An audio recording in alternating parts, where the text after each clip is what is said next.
Jeremy Oliver here, sitting in comfort in a warm day in the back part of the house here at Pecavey Estate with Jeremy Muller, owner of Pecavey. We're just wanting to pick up our chat about where Pecavey's history has taken Jeremy and where the future might take. But before we get on to any predictions or ambitions, Jeremy, about the future, even though Pecavey may not yet be a household name amongst Australian wine enthusiasts, and we hope it will be very soon, but internationally, the number of very significant trophies, and I'd say there are very few wine shows around the world that are actually meaningful, and the ones that are meaningful are generally judged by people from around the planet who've got really little vested interest in promoting their own country.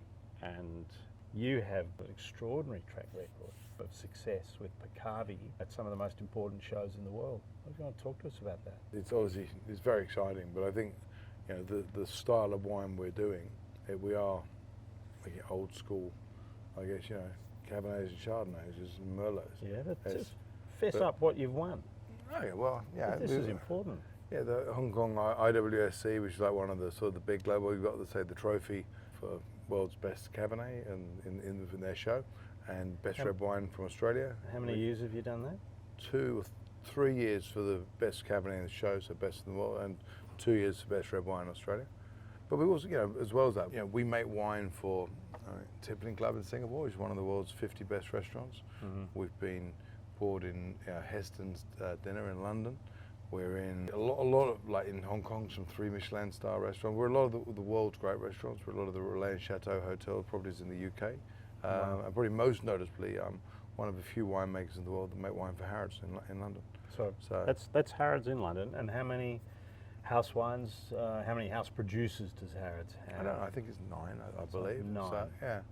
And so we make their Margaret River Chardonnay, which is obviously exciting. It's great. And we've been doing that since 2015, actually.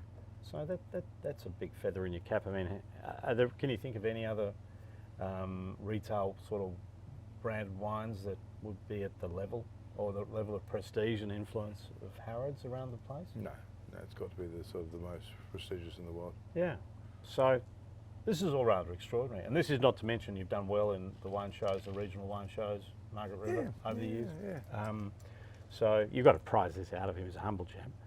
But so where does this mean? So we've been talking about the exceptional quality of the vineyard, the incredible way it has been developed under your ownership to now be at the very, very cutting edge with a number of different wines in the region. I mean, you've got what I think is the best Cabernet in the region, possibly the best 2 in the region. One always the best Chardonnay, certainly the best Sauvignon Blanc, by far the best Shiraz. These are just amongst other things. So, and I haven't even mentioned the Merlot, which is the best in the country. So, this is pretty good. You've been recognised overseas, not so much here. So looking at the next decade, if we're sitting here having a catch-up chat in 10 years' time, what do you think you'd like to be saying about what you might have achieved that decade? What are the ambitions that you have for Pecavey in that time? I think the biggest thing at the moment would be the new cellar door. So we're building a sort of underground cellar door, barrel room and everything like that. That's going to be very exciting. And then we'll be able to get more people to come and see. We'll be open sort of 5 to 6 days a week. That will be very good, and that's going to make a big difference to what we do here as well. We've not had that overall, so people don't always know you locally if you haven't had that infrastructure in place. Yes, and I think also allied with that, when people from interstate come here and taste your wine, they're going to be more likely to say, how the hell can I get it in Brisbane, Sydney, Adelaide, Melbourne? And I think that hopefully conversations like this and clips like this will get seen far and wide. And I think it's always amazed me why, Jeremy, you haven't had a queue of potential distributors sort of wanting to line up at the gate on the highway, wanting to see you. And hopefully that will happen. Yeah, no. So in fact, we are actually in talks with a few right now. So good. I'm hoping that all sort of goes. That'd be good. That'd be fantastic. Yeah, it would do, because you want to be in your local markets, everything like that. So. And I know you're a very international guy. You're always on a plane.